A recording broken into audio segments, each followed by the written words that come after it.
Hello students, welcome to Telugu officers channel. ఇవాళ మనం April 1వ తేదీకి సంబంధించిన కరెంట్ అఫైర్స్ గురించి చూద్దాం. మన ఫస్ట్ ఆర్టికల్ చూడండి. ఇక్కడ చిప్లు అంటున్నారు, అంటే ఇక్కడ సెమీ కండక్టర్స్ గురించి మాట్లాడుతున్నారనమాట. సెమీ కండక్టర్స్ అంటే ఏంటి? సెమీ కండక్టర్ అంటే కండక్టర్స్లో కొంచెం అనేసి. ఇవి ఏం చేస్తాయి అంటే ఈ సెమీ కండక్టర్స్లో కండక్టివిటీ లెవెల్ అనేసి ఉంటుందన్నమాట. కండక్టివిటీ లెవెల్, ఆ కండక్టివిటీ లెవెల్ అన్నటువంటిది కండక్టర్స్ అలాగే ఇన్సులేటర్స్ అనేసి ఉంటాయి. ఇన్సులేటర్స్ ఈ రెండింటికి మధ్యలో ఉంటాయన్నమాట. ఏంటి కండక్టివిటీ అంటే? వాహకత అంటాము. అంటే ఒకదాని నుంచి ఇంకొక దానికి ఎలా ప్రవహిస్తుంది అన్నటువంటి దాన్ని వాహకత అంటాము, కండక్టివిటీ అనేసి. అందులో కండక్టర్స్ అంటే ఏంటి? ఇందులో ఎక్కువగా ఈ అయాన్లు అనేటటువంటివి మారుతూ ఉంటాయి. కండక్టివిటీ అన్నటువంటిది వీటికి ఎక్కువగా ఉంటుంది. ఇన్సులేటర్స్కి ఏమో అస్సలు ఉండదు. ఈ రెండింటి మధ్య ఉండేటటువంటిదే మనకి సెమీ కండక్టర్స్ అన్నటువంటివి. మరి ఈ సెమీ కండక్టర్స్కి ఎగ్జాంపుల్స్ ఏంటి అంటే, for example silicon, germanium, gallium, ఇలాంటివన్నీ కూడా వీటికి ఎగ్జాంపుల్స్గా మనం చెప్తూ ఉంటాం. మరి వీటి యొక్క సిగ్నిఫికెన్స్ ఏంటి, ఇంపార్టెన్స్ ఏంటి అనేసి చూస్తే, సెమీ కండక్టర్ చిప్స్ని మనము బిల్డింగ్ బ్లాక్స్లా వాడుతుంటాం. నిజంగా చెప్పాలి అంటే ఇప్పుడున్న ఐసీటీ, ఇన్ఫర్మేషన్ కమ్యూనికేషన్ టెక్నాలజీ ప్రొడక్ట్స్కి ఇవి హార్ట్ మరియు బ్రెయిన్ లాంటివి అని కూడా అంటారు. హార్ట్ అండ్ బ్రెయిన్ అనేసి. మరి సెమీ కండక్టర్స్కి సంబంధించి వీటి యొక్క యూసేజ్ ఎలా ఉంటుంది అంటే, మెమరీ చిప్స్లో వాడతాం, మైక్రో ప్రాసెసర్స్లో వాడతాము, మనకి జీపీయూస్ అనేసి ఉంటాయి, గ్రాఫిక్ ప్రాసెసింగ్ యూనిట్స్ అనేసి వీటిలోనూ వాడతాము, ఇంటిగ్రేటెడ్ సర్క్యూట్స్లోనూ వాడుతూ ఉంటాం, చిన్న చిన్న చిప్స్ని వీటిలోనూ వాడుతూ ఉంటాము. అలాగే మనకి డిజిటల్ పర్పసెస్కి చాలా వాటిలో వాడుతుంటాం.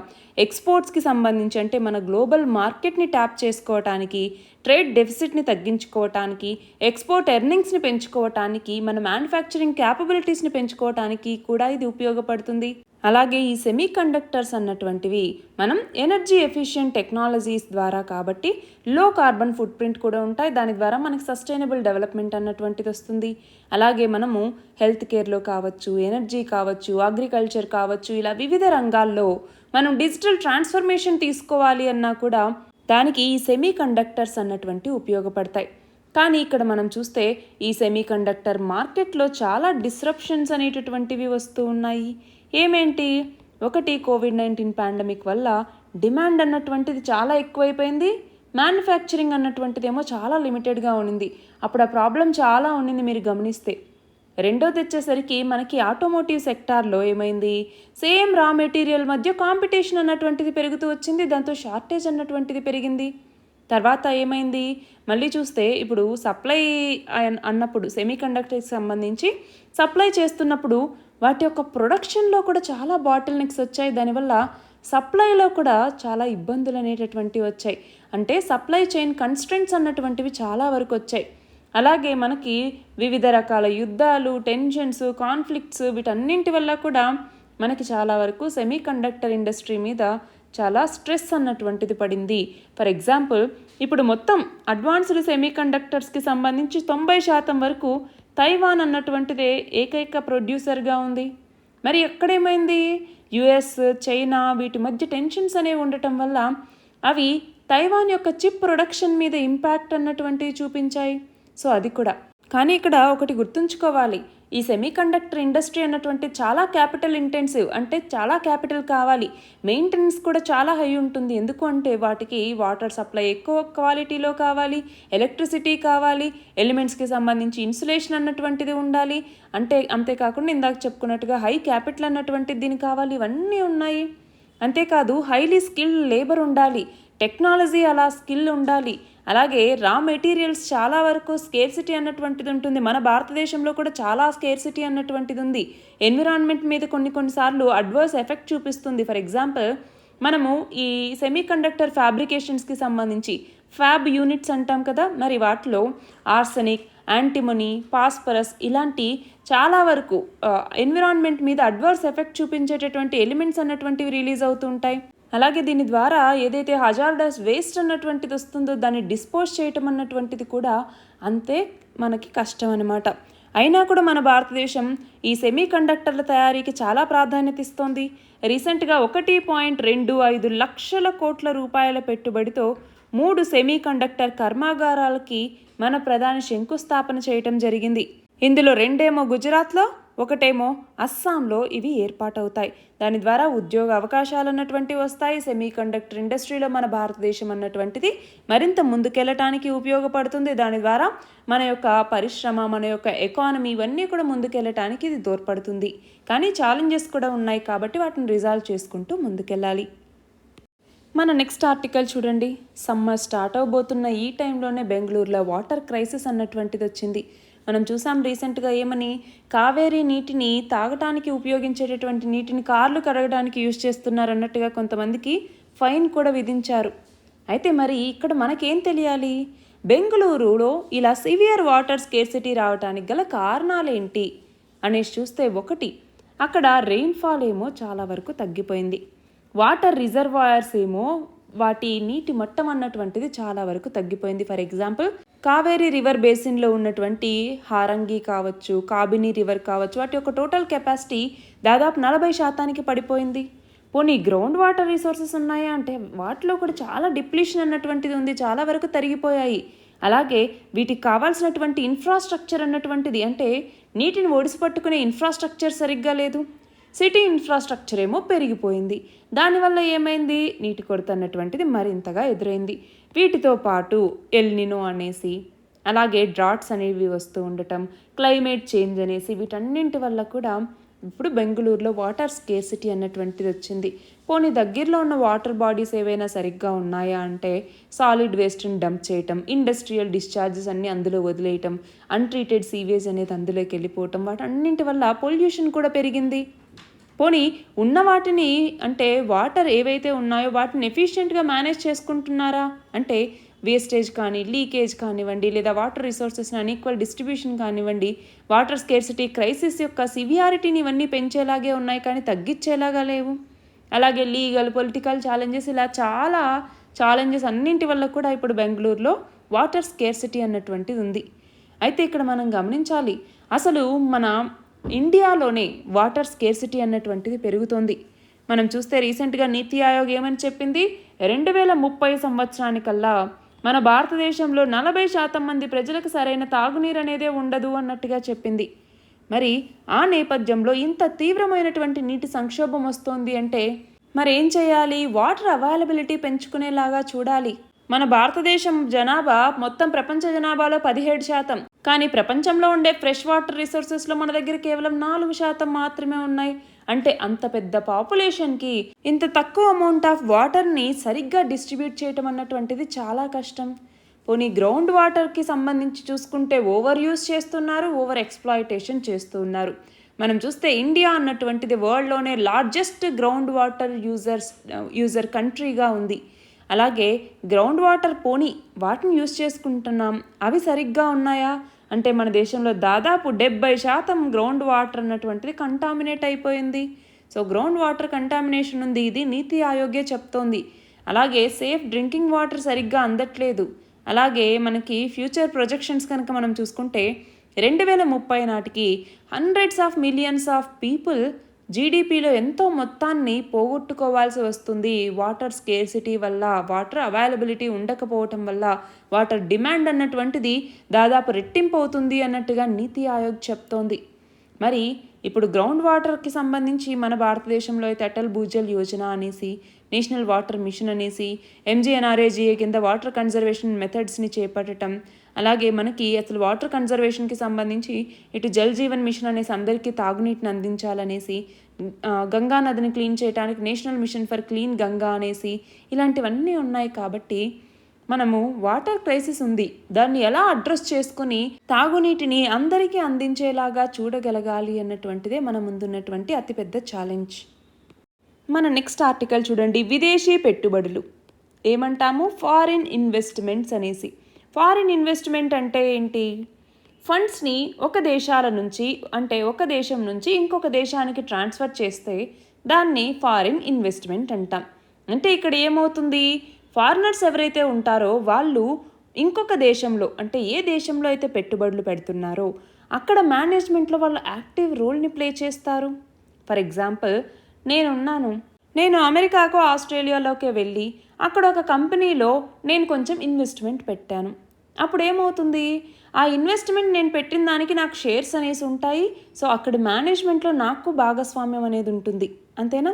అంటే ఒక కంపెనీలో ఈక్విటీ స్టేక్ని తీసుకోవటం ద్వారా అక్కడున్న బిజినెస్ స్ట్రాటజీని ఇన్ఫ్లుయెన్స్ చేయొచ్చు. సో ఎకానమీకి సంబంధించి మనకి ఇది చాలా చాలా ఇంపార్టెంట్ టాపిక్ అండి. అయితే ఇలాంటి ఫారిన్ ఇన్వెస్ట్మెంట్స్ని మనము 2 రకాలుగా కేటగరైజ్ చేస్తాం. అందులో ఒకటి వచ్చేసరికి డైరెక్ట్ ఇన్వెస్ట్మెంట్ అనేసి, రెండవది వచ్చేసరికి ఇండైరెక్ట్ ఇన్వెస్ట్మెంట్ అనేసి. అందులో డైరెక్ట్ ఇన్వెస్ట్మెంట్ని ఏమంటాము, ఎఫ్డిఐ, ఫారిన్ డైరెక్ట్ ఇన్వెస్ట్మెంట్ అనేసి. అంటే ఏంటి, ఇక్కడ ఫిజికల్ ఇన్వెస్ట్మెంట్ లేదా పర్చేజ్ అనమాట. ఇందులో ఒక కంపెనీ అంటే ఫారిన్ కంట్రీలో ఉన్నటువంటి ఏదో ఒక కంపెనీలో అక్కడ ప్లాంట్స్ ఎస్టాబ్లిష్మెంట్ చేయటం ద్వారానో, మిషన్స్ పెట్టడం ద్వారానో, బిల్డింగ్స్ని పర్చేస్ చేయడం ద్వారానో, ఫ్యాక్టరీస్ని పెట్టడం ద్వారానో, లేదా ఏదైనా ఎక్విప్మెంట్ని తీసుకోవటం ద్వారానో ఏదో ఒక రూపంలో ఇన్వెస్ట్మెంట్ పెడతారనమాట. వీటిని లాంగ్ టర్మ్ ఇన్వెస్ట్మెంట్గా మనం కేటగరైజ్ చేస్తాం.